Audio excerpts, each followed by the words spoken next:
It's time now for my daily interview series, Money Talks, and I'll be joined by James Quinn. He's the Chief Executive of Faradion. That's a Sheffield-based sodium-ion battery maker. Founded by Dr. Chris Wright, Dr. Jerry Baker and Ashwin Kumaraswamy in 2011, Faradion is one of the world's leading battery technology companies.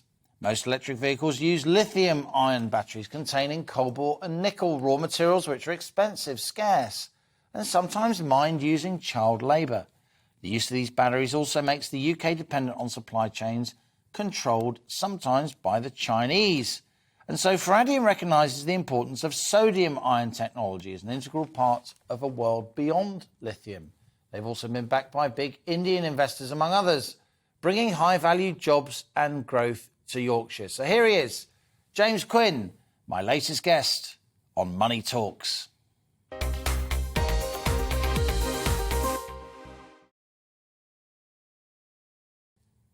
James, great to see you here in the studio. Tell us what sodium-ion batteries are rather than lithium-ion batteries, because I must admit, I'm sort of at the limits here. I'm a pair of little brain. I'm at the limit of my knowledge.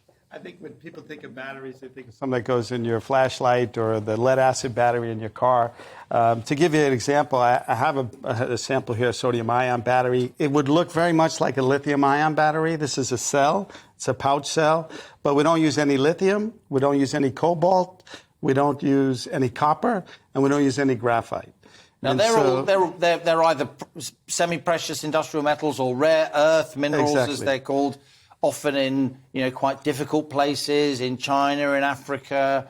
A lot of political risk, mining them, a lot of expense. Exactly. You don't use those. Can I just feel it? Yeah, please. So I'm holding this cell. It's about the size, if I may say so, of an iPad. Correct. Other digital devices are available. It's less heavy than I thought it would be. So in a car, how many of these would you need? You probably have somewhere around 1,000 cells. Around 1,000 of those, okay. Exactly, That's because quite of the format. Weight, but not as much weight, it seems to me, as a lot of electric car batteries at the moment. Exactly. Some of the things that are very unique about sodium-ion is because we don't use those expensive raw materials, it's a lower cost technology, number one. It's more sustainable technology because you're not mining it from, the lithium, for example, has gone up 5x in price per ton since 2019. And nickel is very expensive right now. Copper's going to the moon, of copper, course. exactly. So we use aluminium. We don't use any copper.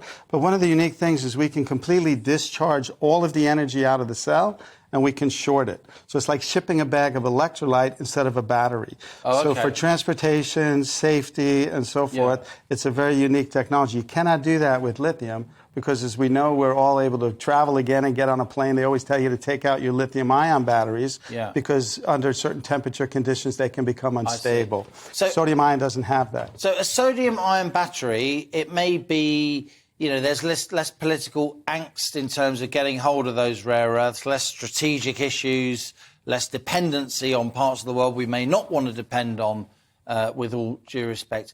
Is it cheaper, apart from that, though, sodium-ion, compared to lithium-ion? It is less expensive. About 75–80% of the cost of this cell is the materials, not the manufacturing of the cell itself. So the materials play a very important role into this. So that's definitely one aspect of it, which makes it very unique in that respect.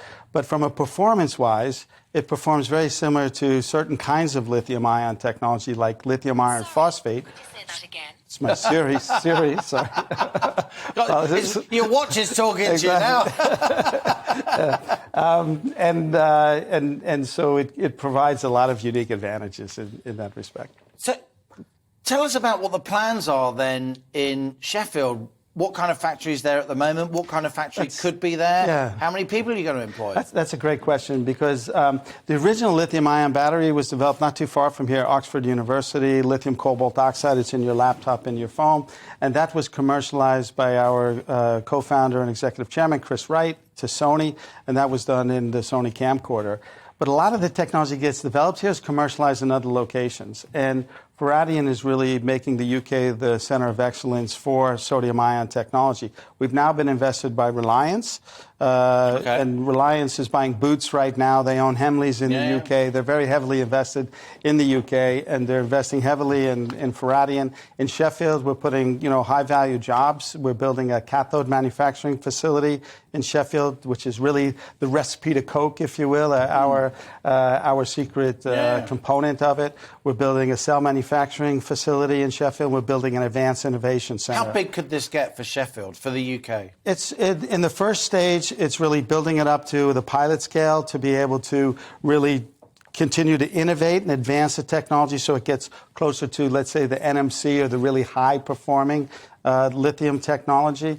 What we're doing in parallel is we're scaling up to 50 gigawatts in India in parallel, because Reliance has probably 100 gigawatts of their own captive demand. It's a massive company, one of the largest in the world. And then that brings the cost down and then enables us to scale further and expand into other locations. There's a lot of doom and gloom around at the moment here in the UK about our economy, but you're clearly a sophisticated international businessman with respect, and it's a very much a cutting-edge company. What's good about the UK from the perspective of an international investor like you? What's good about Sheffield? Actually, I really like Sheffield, frankly. I grew up in New York. And, great place. Great nightlife in Sheffield, crikey. Exactly. It's a music. Johnny Depp was there a few weeks ago, right? And beautiful hills, literally on the doorstep of the city. Actually, that's interesting. We name our chemistry after the peaks in the Peak District. Yeah. A little nod to the local flavor. But Sheffield is a blue-collar town, but there's a real university town. There's over 55,000 students there. We have great access to young, upcoming talent there, engineering talent, and I think Sheffield really has the opportunity to be really a battery innovation center for us, and that's what we're looking to do. Do these sodium-ion batteries improve our energy security as Westerners, as Brits, as Americans? Do they improve our ability to not have to rely on parts of the world that are politically really troublesome? Absolutely. I mean, look what's happening in the world right now with Russia and Ukraine. That's drove the price of nickel up. China controls 75-80% of the world manufacturing of lithium-ion batteries. They control 65% of the world graphite supply. They have 30 times the amount of lithium reserves compared to the U.S. If you're building lithium in the UK or in Europe, you're depending on the material supply chain from China. And lithium comes from 2 or 3 countries. It's limited. It's mined, takes 2.2 million liters of water to produce 1 ton. So sodium ion is indigenous. It's table salt, basically. It's sodium chloride. It's available in most every region. The cathode is a hard carbon. It's made from coconut shells. So we're not limited. It's a more sustainable technology.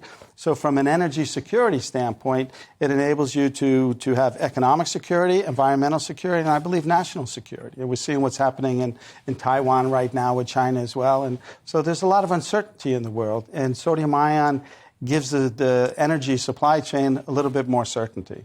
Well, James, we focus a lot on energy issues here on The Money. It's been great talking to you. I've learned a lot, and I'm grateful that you came into the studio. James Quinn of Faradion. Thank you so much. Makers of sodium-ion batteries, not least in Sheffield in Yorkshire.